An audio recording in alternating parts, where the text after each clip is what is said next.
Hello. Yeah, KL, just want to ask that how difficult it is for you, sometimes 7, sometimes 6, sometimes 5. In last 5 to 6 games, you only, played once in your position. And is there any update on Rohit or Shami or any other fitness issues in the team?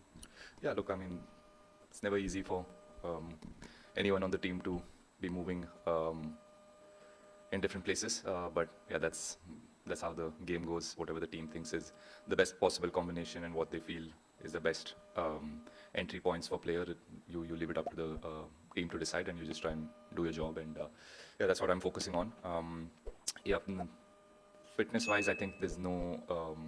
I don't know too much, but from whatever I know, I think everything seems pretty okay. There's no real concerns about anyone missing games. As far as I know, we'll probably know more in today's training.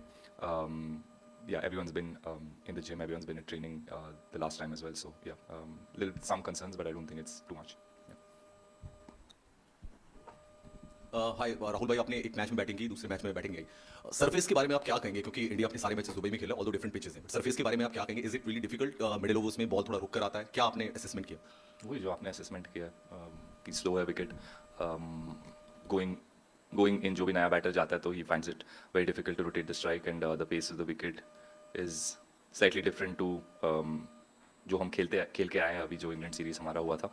So it takes a little bit of time to get used to it, but good thing ये है कि हम लोग ने पहले भी Dubai में खेला हुआ है और ऐसे पिचेस पे खेले हमने, तो we had a fair understanding that जब यहाँ आएंगे हम तो यही challenge आएगा. So we were mentally a little bit prepared and we came here a week early. So जो practice हमारा चल रहा था वहाँ पे भी wickets ऐसे ही थे, तो so just gave us a little bit of time to get used to it. And yeah, we I think ऐसे विकेटों पे whoever's the जो हम लोग बात कर रहे हैं कि जो भी set batter है, the longer he plays, the better it is for the team, and that's what gives you that extra 30-40 runs. क्योंकि अगर wicket जाता रहेगा, the new batters will find it a bit difficult. Rahul, due to Pakistan-Afghanistan bilateral series over the last decade, New Zealand has had a lot of experience playing in these conditions. I mean, obviously some of the names have changed, but how formidable a side do you think they're going to be, and how seriously are you taking them? Yeah, I mean, we don't take anyone lightly, especially in this competition. It's my first Champions Trophy, and what I've realized is things happen really quickly. It's not like the World Cups where you're playing every team and you at least get 7 or 8 games. So even if you don't start well, there's always an opportunity for you to come back into the tournament. But in this tournament, it's just really hard. You need to be really switched on, and no game is easy, or no team can be taken lightly. So yeah, that's how we've looked at things. And New Zealand has always been a very formidable team and very competitive team. They've done really well over the years. We've had a lot of we played against them a lot of times in ICC events as well, and they've done well against us. It's been quite even, the contest. So yeah, day after should be no different. I think it'll be another competitive game. Hi, KL. KL, you just mentioned that there are no fitness concerns, but as a group, since there is very little turnaround time between the last group game and the semi-final, so is there a temptation just to kind of rest a couple of players or probably test players who have been on the bench for the first 2 games, just keeping the turnaround time between the semi and the last group game in mind? Yeah, look, luckily I'm not in the leadership group to have to make that decision, but I'm sure there will be some temptation, and we've been in these positions before where, if there's an opportunity where you can try out the players who haven't gotten games, they do get a game. But I don't know if that will happen in a Champions Trophy, and I don't know if that will happen in tomorrow's game, because like you said, we only have 1 day's break before the semi-final, so we've gotten 6-day break now, so we probably want all of the players to play the game and get a little bit of time in the middle. And this is my version. I don't know, might be very different tomorrow. Rahul, I saw somewhere that you spoke about Shami being the most difficult bowler to face and to keep wicket to. What is it that makes it difficult to keep to him or to bat against him? And how far do you think he's away from his best if he's already not there? The tough thing against Shami to wicket keep is every game he'll...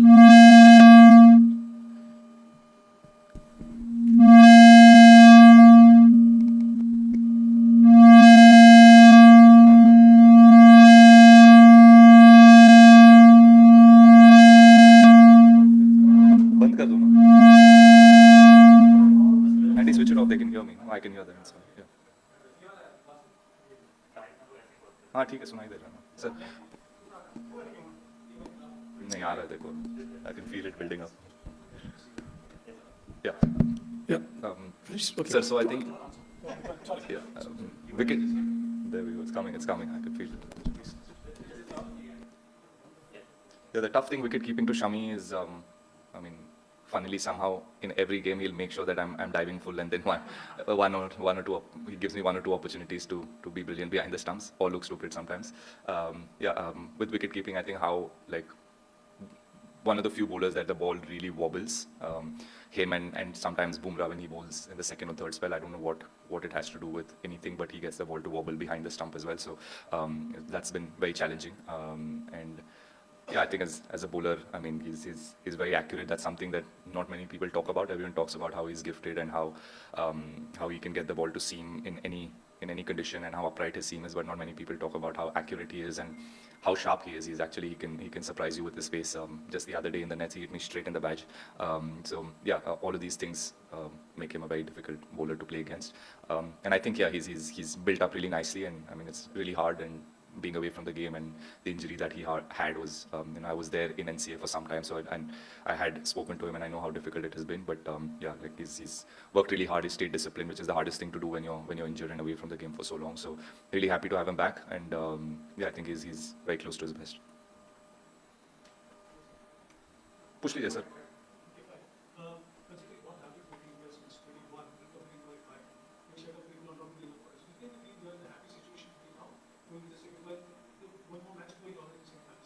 Sir, honestly, I mean, at least for me, I have not thought about the things that have happened in the past and us not qualifying. And those are things that did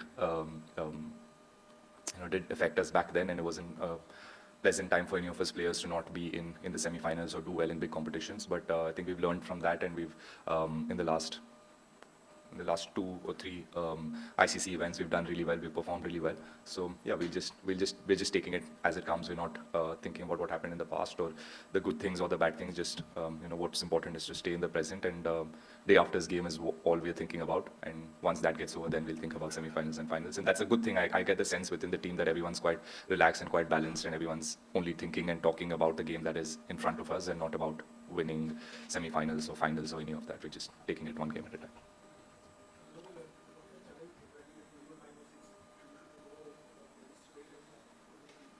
Yeah, the challenge, like I just said, on these wickets have been that rotating the strike as soon as you go in against spinners or fast bowlers has been a little bit of a challenge. So once those dot balls start to pile up on a batsman, obviously the pressure builds up, and you have to play that big shot or you have to play a release shot, and that obviously gives the opposition and the bowlers an opportunity. So that has been the challenge, but we've all got a little bit of time in the middle, and we're trying to find ways to see how we can, rotate the strike a lot more. We're all very, happy hitting boundaries and scoring boundaries, but on this wicket, that's very difficult. So we have to make sure that the dot ball percentage is really less, and then the risks that you take are the opportunities that you're going to take is suited for this type of wicket again and against a certain bowler. So those are the talks that we are having within the batting group, and see how we can move the fifth fielder around, and that gives us opportunity to rotate the strike. But yeah, and like I said, if the top order batters or the batters who are set can go on and get big runs, it just becomes easier for the number 5, number 6 batters or lower order batters who go into bat. We'll have a little less pressure. Is it added pressure to have someone of Rishabh's talent breathing down your neck, or I mean, there is an upside given that you have very little margin for you? There is, I won't lie. I mean, he's obviously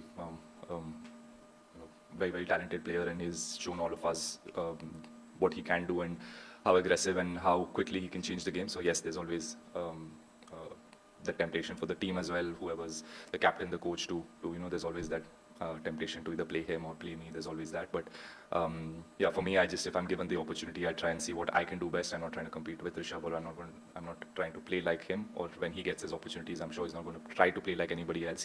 He's picked on the basis of how he can play and what he can provide for the team, and the same applies to me. So I try and do what I do best and try and stick to my game.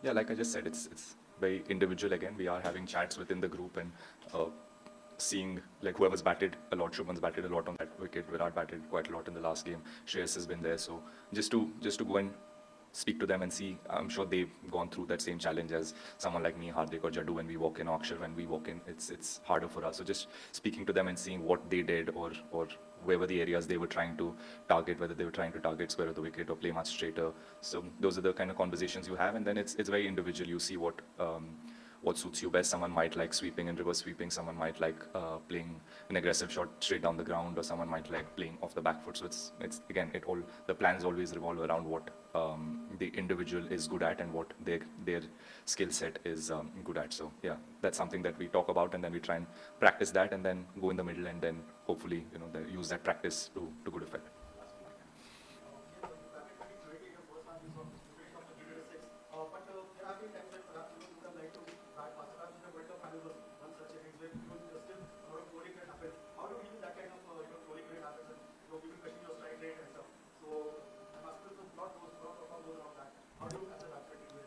Yeah, look, it's been there for quite a few years, so I'm quite used to seeing it and hearing it and reading about it. Yeah, and sometimes I just sit back and see whether the criticism is valid, and if for instance you've only written the same thing, and if that makes for a good point, or if what you're writing or seeing is valid given the game scenario, given what situation of the game I played in and how I played that innings, and if I go back and think, oh, okay, yes, I could have played a bit more faster, then that's something that I'll take into my training sessions next time and work on it and then get better.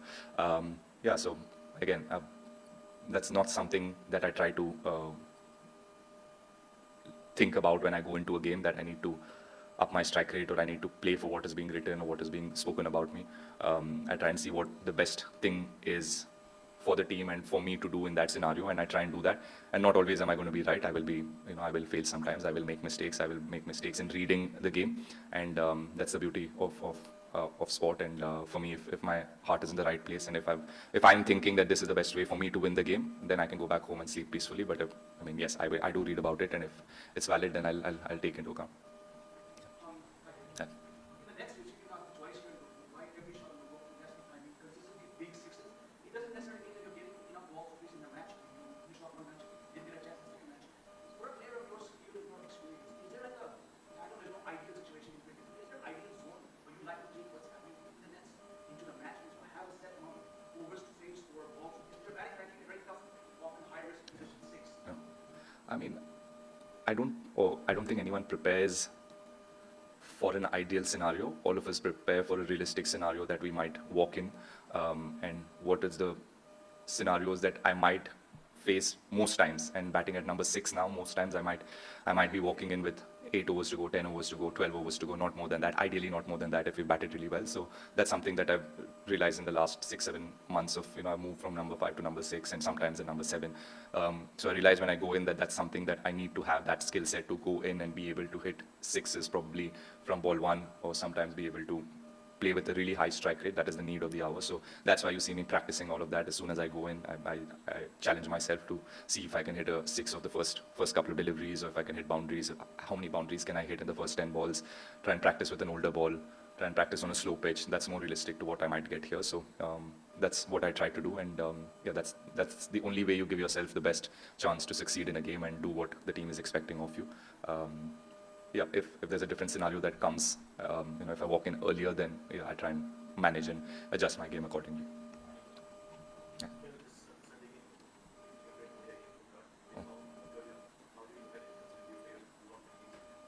No, that's a lot of ODI games and a lot of international games, and yeah, he's been, words fall short to express how good a player he's been and what a great servant of Indian cricket has been. Yeah, really happy to see that he got the 100 last game as well, and he's been batting really well. And for a player of his caliber, it was about time that he scores that big century and a match-winning century.